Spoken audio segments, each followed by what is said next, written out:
notes. Oh. And Boom. What? Jamie Lannister sends his regards. Game of Thrones people know that. That was one of the most sinister, vicious ways to just come at a cat on his last breaths. Jamie Lannister sends his regards. Jamie Lannister sends his regards. See, that's the difference between the books, Game of Thrones, and the TV show. And 1, 2, 3. Yo, we back. Avengers End Game. Now, this something. This. I'm curious how you feel now, because you had a different opinion, because it's behind the curtain, ladies and gentlemen. This is a week later from our initial pre-game segment that you heard a few minutes ago. An odd thing happened on the way home while recording, our return to the car, or return, or rebuttal, or whatever you want to call it. You know what I'm saying? Our post Avengers Endgame situation. An odd thing happened. We was recording. We know that for fact. Yeah. But at one point, it just killed the rest of our audio. Oh yeah, because he forgot to put it on airplane mode, and he got like a gang of phone calls and it. Yeah, because we was recording on the iPhone, on the way back to the crib, and I must have got a call or something, and it killed my recording. So. And you know what? We had a sick exchange too. Yeah, we was going at it. And I was like, ooh, I was looking forward to actually listening to that. This is my brother from another mother. I've been knowing Jay. It's like my oldest friend. Him and our other boy. We've been knowing each other since junior high. Never had a conflict with this man. That was like probably the most intense me and you ever had, as far as having differences of opinion. And that was the most intense? Yeah, I think so. That was. I forgot what we was arguing. It's been times, but no. I think that was one of them. No, what it is when we get so vested behind the idea. You know what I'm saying? Yeah. Then you gotta debate it out. Plus, I was shocked. I just was ready for you to be like, man, just like you was with Ragnarok. Well, you were so excited after we came back and reviewed Ragnarok, so I just swore he was gonna have that same energy after Endgame, and I was just like, oh snap. So let's get into it then, because like I said, it's been a week. No later. pun intended on snap. It's been a week later, and I have seen it for the second time. You don't watch it for I don't know how many times. I'm probably on number 5. So there is a different perspective, but to start off, all in all, good movie. It was a good movie.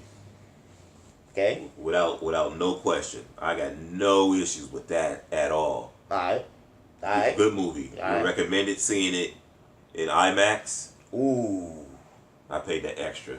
Nice. Yeah, because I only took one of the kids. So. Yeah, that would have been like $70. It would have been like $70, $80. You know what I'm saying? We would have been sneaking in food. Talk about family night, boy. That's dedication right there. So I was only going to take one of the kids, and then he backed out, so I ended up going by myself. Okay, so it was even more cheaper. Okay, which that works out. So I was in there. So question. So did the IMAX make it a different experience than watching it regular?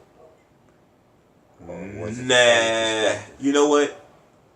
I'm gonna start watching movies in IMAX first, and then if I'm gonna go back and see the movie again, I'll see it in standard. Okay. I'm not messing with 3D. 3D is a waste of money. I only seen one good movie in 3D, and that was the Spider-Man Homecoming. Awesome. I'm just not a big fan of 3D, dude. Other than that, yeah, me too. It's a waste of money. Yeah, maybe when it comes, movies start going into virtual, into VR. Woo! See, that's And see that movies in VR. that's when I'll get back into the video games. When we start doing that virtuosity, if y'all don't know, see this movie with Denzel back in the what the hell was like that? Was that the late 80s? I think virtuosity was either late 80s, early 90s. That was the 80s? It's either late 80s, early 90s. Okay. I'm trying to think if we were still in high school. But basically it was about what we almost to that point where you put on the virtual goggles, but they had a virtual helmet. And you are literally you are in the situation. You know what I mean? So once we get to that, that's probably when I'll get back into playing video games. Until then, you on strike. Yeah, because that ain't about buttons. Because if I'm there, it's my movement. It's my, you feel me? Got you. So, anyway, though, like I said, it's worth seeing it in IMAX. That was a great experience. Okay. You know what I'm saying? It is what it is. But it also gave me a second chance to watch the movie with more of a critical eye. Not trying to be critical, enjoying at the same time. Because if you don't enjoy a movie, you just there to criticize. You're kind of wasting your movie experience. So but a critical eye, but still enjoying it. And making ties to the Easter eggs. This movie, man, the Easter eggs was crazy. Okay. Man, the Easter egg game on this movie was insane. It was ridiculous. It's kind of like Finding Waldo type of situation.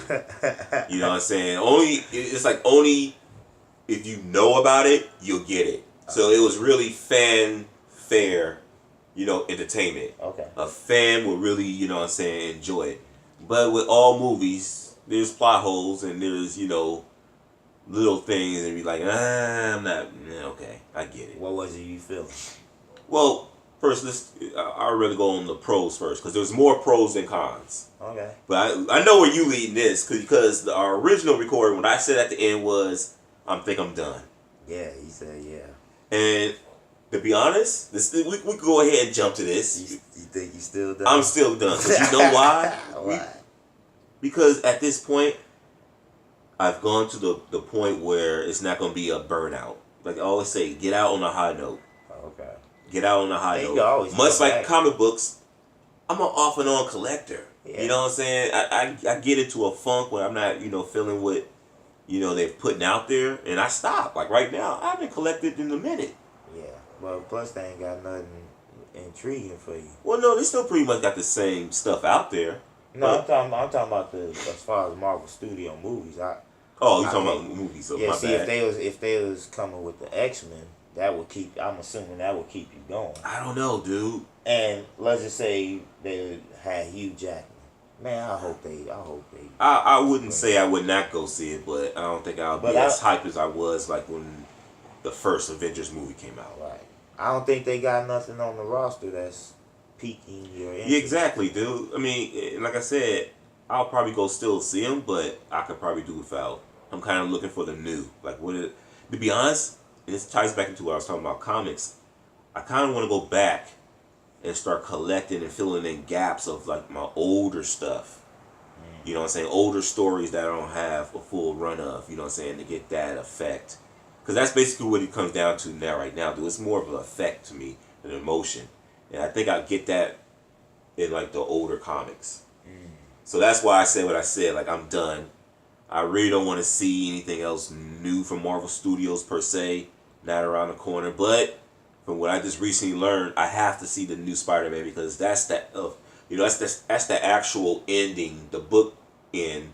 Phase to phase 3. Exactly, because the next will be phase 4, right? Okay. Yeah. So I gotta see it because I guess that's gonna be what's to come. Because let's get into the movie, man. Because what's to come, the Easter eggs kind of foreseen this or kind of predicting.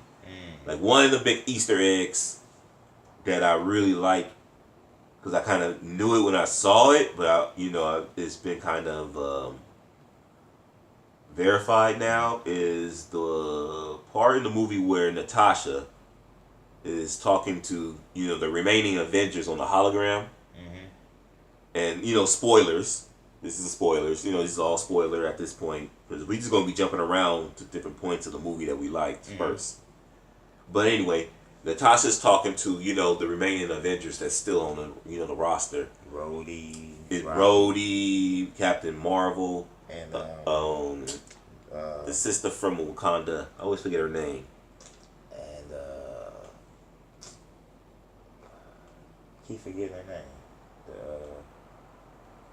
The Thanos' daughter. Oh, and Nebula. Nebula, yeah. But the sister from Wakanda, she's reports back that they had some kind of some kind of seismic tremor activity under the water. And she was basically asking, what did you guys do about it? And she was like, we do nothing because it was under the water. Right. I was like, yo, Namor. I was like, Submariner, okay. I was like, oh. So that's one of the talks right now. Now, apparently, they don't necessarily have the rights to Submariner. Really? Yeah, but they could use him in other people's movies. Like Spider-Man. Exactly. So is he going to be in the next Black Panther then? Who knows? You don't know, man. He gotta be if he linked to Black Panther. Yo, see, now something like that pops off, I'm back.